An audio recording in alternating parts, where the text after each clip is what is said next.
ज्योति जी, मैं आपसे कहना चाहता हूं, मानवता को शर्मसार न करिए। यदि आपके बाप की हैसियत रही होती 50 लाख रुपया और फॉर्च्यूनर गाड़ी देने की, तो आपके पिता सफाई कर्मचारी से आपकी शादी न किए होते। मानवता के खिलाफ अपराध है, समाज के प्रति अपराध है, और समाज में करोड़ों माताओं बहनों का जो अधिकार है वह इस मामले से पूरी तरह विच्छिन्न हो जाएगा, विदीर्ण हो जाएगा, टूट जाएगा, समाप्त हो जाएगा। सर, क्या आपको जिस प्रकार से हम लोग स्त्री की अगर सुचरित्रता की बात करते हैं तो हमको मंथरा और शूर्पणखा भी याद आती है, कैकेयी भी याद आती है। उसी प्रकार से भारतवर्ष में मंथरा, कैकेयी और शूर्पणखा के रूप में ज्योति मौर्य याद की जाएंगी। ये जान लीजिए, क्योंकि इसे समाज का जो बंधन है उसके टूटने का खतरा उत्पन्न हो गया है। जो आलोक मौर्य और ज्योति मौर्य का जो कहानी चल रहा है, लगातार ये समाज को कलंकित करने का काम कर रहे हैं। जिस तरीके से एक पति बेचारा अपने पत्नी को पढ़ा लिखा कर एसडीएम बना देता है और आज वही पत्नी बेवफा निकल जाती है और अपने पति के साथ कहीं न कहीं धोखाधड़ी करती हैं। इसी के संदर्भ में बातचीत करने के लिए हमारे साथ महान विद्वान अधिवक्ता शशांक शेखर त्रिपाठी जी जुड़े हैं। इनसे तमाम मुद्दों पर बात करेंगे। आखिर जिस तरीके से अगर देखा जाए, एक पति अपने पत्नी को पढ़ाता है और पढ़ा लिखा कर इस कदर उनको बना देता है और आज वही पत्नी बेवफा निकल कर पीछे से उनके ऊपर कहीं न कहीं वार कर देती है। तमाम गतिविधियों पर, तमाम मुद्दों पर बात करेंगे। हमारे साथ जुड़े हैं शशांक शेखर त्रिपाठी, महान विद्वान अधिवक्ता। स्वागत है सर। नमस्कार, बहुत बहुत धन्यवाद। देखिए, यह जो विषय है वह सिर्फ पति और पत्नी के बीच का नहीं है जी। सबसे पहले तो प्रारंभ से शुरू करते हैं। 2009 में आलोक का सिलेक्शन होता है पंचायती राज विभाग में सफाई कर्मी के पद पर। और आप लोग गांव के रहने वाले हम लोग हैं, हम लोग जानते हैं, कहावत सुनी होंगे, आप भी सुने होंगे और आपके दर्शक भी सुने होंगे, जिसको एक लड़की होती है 72-70 दामाद खोजता है। उसमें जिसको सर्वोच्च पाता है उसके साथ अपनी बिटिया का पाणी ग्रहण संस्कार करता है। यही हमारे समाज का नियम है और यही सदियों से परंपरा चली आ रही है। अब आलोक का जब पंचायती राज विभाग में सिलेक्शन होता है सफाई कर्मी पर, तो बनारस के चिरई गांव के रहने वाले एक ज्योति के पिताजी उसके यहाँ जाते हैं और उसके साथ अपनी बेटी का विवाह तय करते हैं, सब कुछ जानते हुए।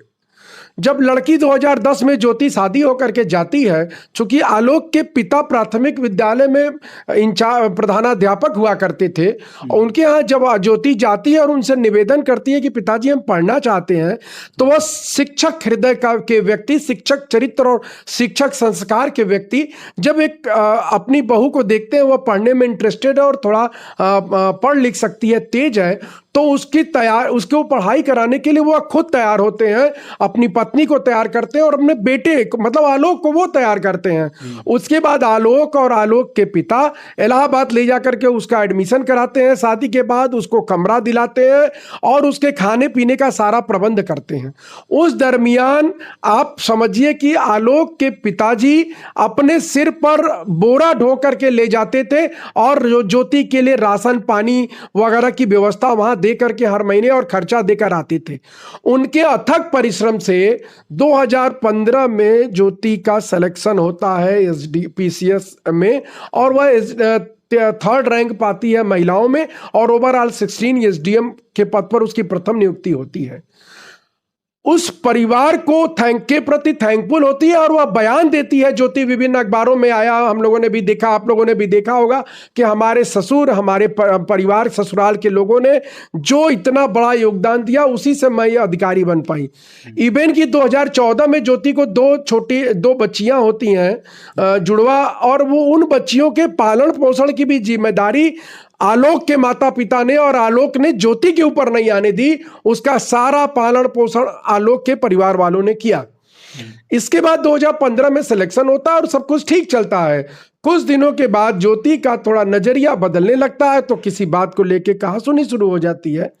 इवन आप समझेंगे यह तो विवाद अभी आया है, इस विवाद के पहले ज्योति ने एक इतना निर्ममता का अपराध किया, इतना बड़ा अपराध किया, मानवता के प्रति अपराध किया, इंसानियत के प्रति अपराध किया।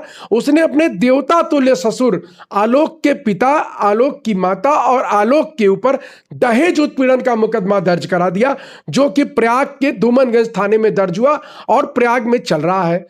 आप समझिए कि जो इसमें जो ज्योति ने आरोप लगाए हैं, ज्योति मौर्य ने, उसने कहा है कि 50 लाख रुपए और एक फॉर्च्यूनर गाड़ी की मांग जो है आलोक के पिताजी कर रहे थे। ज्योति जी, मैं आपसे कहना चाहता हूं, मानवता को शर्मसार न करिए। यदि आपके बाप की हैसियत रही होती 50 लाख रुपया और फॉर्च्यूनर गाड़ी देने की, तो आपके पिता सफाई कर्मचारी से आपकी शादी न किए होते। जमाने में 50 लाख में पीसीएस और आईएएस से शादी हो जाया करती थी, जो समाज में चलन है खर्च का, आप लोग जानते हैं, समाज में रहने वाले लोग हैं। तो जिस प्रकार का झूठ ज्योति ने, पहला झूठ तो बोला मानवता के प्रति, इंसानियत के प्रति, उस देवता तुल्य शिक्षक के प्रति जो समाज में बहनों और बेटियों और बहुओं के शिक्षा के लिए एक आदर्श के रूप में स्थापित है। जी सर, सवाल ये भी है, जैसे ज्योति मौर्य आरोप ये भी लगा रहे हैं कि अगर देखा जाए, वो कह रहे हैं कि जिस तरीके से हमारी शादी जब होती है, इसके पहले वो बताते हैं कि ग्राम विकास अधिकारी हैं, लेकिन शादी के बाद अगर देखा जाए तो जब घर पर हो जाती हैं तो ये चीजें उनको पता होना चाहिए। 13 साल का सर अगर दिन बीत गया तो कहीं ना कहीं चीजें पता होगा। इस पर आप क्या कहेंगे? एक फर्जी कार्ड ज्योति के पिता के द्वारा मीडिया में जारी किया गया है, जिसको आप ध्यान से देखेंगे तो आपको आश्चर्य होगा, चूंकि उन्होंने गलती कर दी है, उसको मीडिया में जारी कर दिया है। वह कार्ड ससुराल वालों के नहीं, मतलब उनके पिता ने छपवाया है। वह कार्ड ज्योति के पिता के द्वारा जो रिश्तेदारों के बीच में जो कार्ड बांटा गया है, वह कार्ड उन्होंने जारी किया है, और उसमें उन्होंने उसको पंचायती राज विभाग का कर्मचारी लिखा है। तो आलोक तो पंचायती राज विभाग का कर्मचारी था ही, आप लेकिन शिक्षिका नहीं थी, लेकिन आपके आगे उसमें शिक्षिका लिखा हुआ है, तो आपने झूठ बोला वहां पर। और एक बात आपको बताता हूं, देखिए हर बात का एक लिमिटेशन एक्ट होता है। जो शादी से संबंधित विवाद है उसका लिमिटेशन होता है 7 साल। यदि कोई मिस रिप्रेजेंटेशन या मिस इंटरप्रिटेशन आपके साथ कर दिया गया है, या कॉन्ट्रैक्ट आपको गलत प्रपोजल देकर कर दिया गया है, तो यह अगर आरोप 2017 तक लगाती तो इस पर सुना और समझा जा सकता था। ज्योति मौर्य कोई सामान्य महिला नहीं थी, वह पढ़ी लिखी महिला थी। जब ससुराल गई तभी, और ससुराल जाने के बाद उन्होंने अपनी तैयारी की, तो निश्चित तौर पर आपसे पति और ससुराल पिछले 11-12 सालों से जुड़ा हुआ है। आप पिछले 5-7 सालों 8 सालों से एसडीएम पद पर काम कर रही हैं। क्या आपको 2015 तक भी नहीं मालूम था कि वो सफाई कर्मचारी है? तो आपने अखबारों में क्यों बयान दिया कि मेरे सफाई कर्मचारी पति ने और मेरे अध्यापक ससुर ने मेरा इतना बड़ा योगदान किया कि मैं उनका ऋण कभी चुका नहीं पाऊंगी? तो जब यह विवाद आया है, तो चूंकि अपने को सफाई देने के लिए एक प्रकार से ज्योति मौर्य, ज्योति के पिता झूठ बोलने का काम कर रहे हैं। देखिए मैं आपको बताऊं, 2-3 दिन पहले आलोक के एक रिश्तेदार हमारे आए थे, उनसे मेरी बात हुई और उन्होंने भी सारे तथ्यों और परिस्थितियों को बताया। हम लोगों ने कहा कि इस मामले में ज्योति के परिवार वालों के खिलाफ मुकदमा हो सकता है, और जिस तरह का फ्रॉड करके उन्होंने यह सब काम किया है, और जिस तरह झूठ बोल करके वो शादी के कार्ड वगैरह जारी कर रहे हैं, तो निश्चित तौर पर इस मामले में बहुत सारे ऐसे बातें हैं जिसको छुपाया गया है, और ज्योति ने आलोक को धोखा देने के लिए उन बातों का इस्तेमाल किया है। तो जब यह बातें समाज के सामने आएंगी, तो इससे समाज में स्त्री और पुरुष के रिश्तों में जो एक बैलेंस बना हुआ है हजारों वर्षों से, मुझे लगता है उसके समाप्त होने का खतरा बन गया है। इसीलिए इस मामले में हम लोग एक लेटर तैयार कर रहे हैं। माननीय मुख्यमंत्री को हम लोग यह लेटर देंगे और उनसे यह मांग करेंगे कि इस मामले में जुडिशियल इंक्वायरी होनी चाहिए, और जुडिशियल इंक्वायरी के बाद यदि मोरल टर्प्टिट्यूड के दोषी मनीष दुबे पाए जाए या ज्योति मौर्य पाई जाए, तो उनके खिलाफ प्रॉपर एक्शन उसी प्रकार का होना चाहिए जैसे मध्य प्रदेश की सीधी वाली घटना में प्रवेश शुक्ला के खिलाफ हुआ, क्योंकि के खिलाफ अपराध है, समाज के प्रति अपराध है, और समाज में करोड़ों माताओं बहनों का जो अधिकार है वह इस मामले से पूरी तरह विच्छिन्न हो जाएगा, विदीर्ण हो जाएगा, टूट जाएगा, समाप्त हो जाएगा। हम लोग स्त्री की अगर सुचरित्रता की बात करते हैं तो हमको मंथरा और शूर्पणखा भी याद आती हैं, कैकेयी भी याद आती हैं। उसी प्रकार से भारतवर्ष में मंथरा, कैकेयी और शूर्पणखा के रूप में ज्योति मौर्य याद की जाएंगी, ये जान लीजिए, क्योंकि इसे समाज का जो बंधन है उसके टूटने का खतरा उत्पन्न हो गया है। जो सत्ता अगर देखा जाए जिस तरीके से ज्योति मौर्य अपने अगर देखा जाए पति के साथ धोखा करती हैं, अपने सास ससुर के साथ धोखा करती हैं, कहने कि वो अब इस एक बड़े पद पर हैं, अपने पद की अगर गरिमा का देखा जाए वो तार तार कर देती हैं, तो क्या लगता है कि उनके पद पर रखा जाए जिस तरीके से अपने घर वालों को नहीं संभाल पाए, तो पद पर रहने चाहिए कि नहीं? देखिए ऐसे लोग यदि समाज में बड़े पदों पर बैठे रहेंगे तो वहां से भ्रष्टाचार, समाज में नैतिकता का हनन होगा। ठीक है, अरे हम लोग तो भगवान, भारत का जो समाज है वो भगवान राम को आदर्श मानने वाला समाज है कि लोकतांत्रिक व्यवस्था में आखिरी व्यक्ति ने जी अपनी पत्नी को जो है कि माता सीता का नाम लेकर के ताना मारा, तो भगवान राम ने महारानी को, ये तो एसडीएम है, मतलब सरकार की कर्मचारी हैं, लेकिन उन्हें महारानी को, चक्रवर्ती सम्राट भगवान राम थे, उन्होंने इस धरती के सबसे बड़े साम्राज्य की महारानी को वनवास दे दिया था।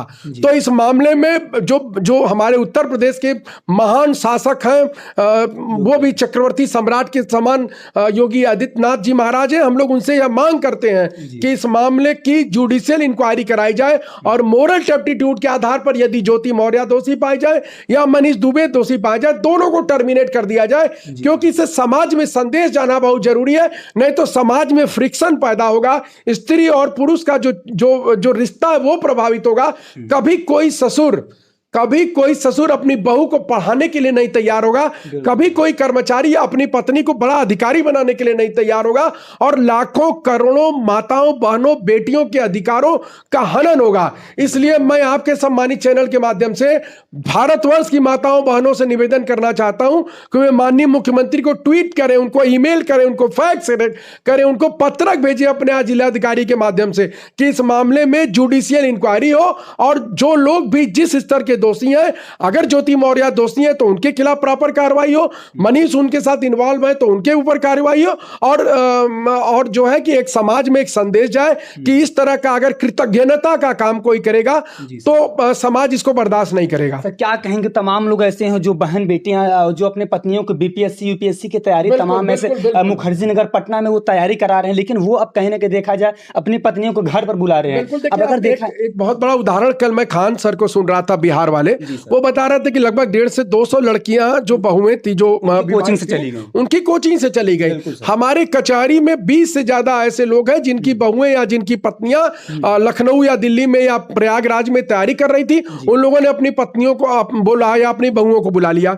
कचहरी आने वाली कई ऐसी बहनें जो वकालत का काम कर रही थी, उनके पति दूसरे काम कर रहे थे, उनको उनके पतियों ने वापस बुला लिया कि नहीं, आपको वकालत नहीं करनी है, हम जितना कमा रहे हैं उसी में आप अपना मस्त रहिए। नहीं सर, आपसे एक सवाल ये है कि क्या सब ज्योति मौर्य बन सकती हैं? अगर देखा जाए तमाम, देखिए मेरी बात सुनिए, हम लोग अभी मान लीजिए सावन का महीना चल रहा है, परंतु माता जब शक्ति की उपासना का पर्व होता है तो हम सब एक आरती गाते हैं, पुत्र कुपुत्र भवती माता कुमाता न भवती। परंतु जो हम माता कुमाता कहते हैं तो हमको माँ कैकेयी भी याद आती हैं कि किस प्रकार उन्होंने राम को वनवास दिया था 14 साल का। वो जिस प्रकार से हम लोग स्त्री की अगर सुचरित्रता की बात करते हैं तो हमको मंथरा और शूर्पणखा भी याद आती है, कैकेयी भी याद आती है। उसी प्रकार से भारतवर्ष में मंथरा, कैकेयी और शूर्पणखा के रूप में ज्योति मौर्य याद की जाएंगी, ये जान लीजिए, क्योंकि इससे समाज का जो बंधन है उसके टूटने का खतरा उत्पन्न हो गया है, आज के लिए बहुत हानिकारक होगा। तो इसलिए इनके खिलाफ प्रॉपर कार्रवाई होनी चाहिए, इनका टर्मिनेशन होना चाहिए। और चूंकि इनके ऊपर भ्रष्टाचार के भी आरोप है, उसके सारे एविडेंस आलोक के पास है। आलोक के एक रिश्तेदार से मेरी बात हुई है, उन्होंने वो एविडेंस वगैरह देने की बात की है, तो वो सारे एविडेंस की जांच करके इनको टर्मिनेशन इनका होना चाहिए, ताकि समाज में कोई दूसरी लड़की या औरत ज्योति मौर्य बनने के बारे में सोचे भी नहीं। अब सर उनको क्या कहेंगे जो लोग जिसे पढ़ाना चाहते हैं वो लोग नहीं पढ़ा रहे हैं, लोग कह रहे हैं कि नहीं आने वाले समय में लोग ऐसे करेंगे? क्या ये जो विचारधाराएं जो मानसिकता है कहीं ना कहीं सबके अंदर बैठ चुके हैं, क्या सब लोग ऐसा कर सकते हैं? देखिए हम तो मान लीजिए अधिवक्ता है, भारतीय जनता पार्टी के कार्यकर्ता है, हम लोग अपने राजा से यही निवेदन करेंगे कि भगवान राम ने इस धरती पर आदर्श स्थापित किया था, तो माता सीता को वनवास देकर, तो अगर इस तरह की बातें सरकार के किसी कर्मचारी के ऊपर आ रही हैं तो इस पर सरकार की नैतिक जिम्मेदारी बनती है कि ऐसे लोगों को सरकार का कर्मचारी न रहने दिया जाए, मतलब उनका टर्मिनेशन हो, ताकि समाज में एक संदेश जाए कि जो विवाहिता अपने पति या अपने ससुराल के लोगों के साथ इस तरह का मिसकंडक्ट करेगी उसको सरकार क्षमा नहीं करेगी, क्योंकि ये बहुत बड़ा विषय है। यह एक स्त्री या पुरुष के बीच में वैवाहिक संबंधों के विच्छेद या पुनर्स्थापन की प्रक्रिया नहीं है, यह एक ऐसे मास्टर की प्रक्रिया है जिसने अपने रिटायरमेंट के बाद अपने कंधे पर अपने सिर पर बोरा रख करके अपने बहू को पहुंचाया है। और हजारों ससुर ऐसा करते हैं, हजारों पति ऐसा करते हैं, लाखों पति ऐसा करते हैं, परंतु इस घटना से सबके मन में डर बैठ गया है। इसलिए अगर इस मामले में प्रॉपर कार्रवाई नहीं होगी तो निश्चित तौर पर जानिएगा हजारों लाखों बहनों बेटियों का भविष्य तबाह होने जा रहा है।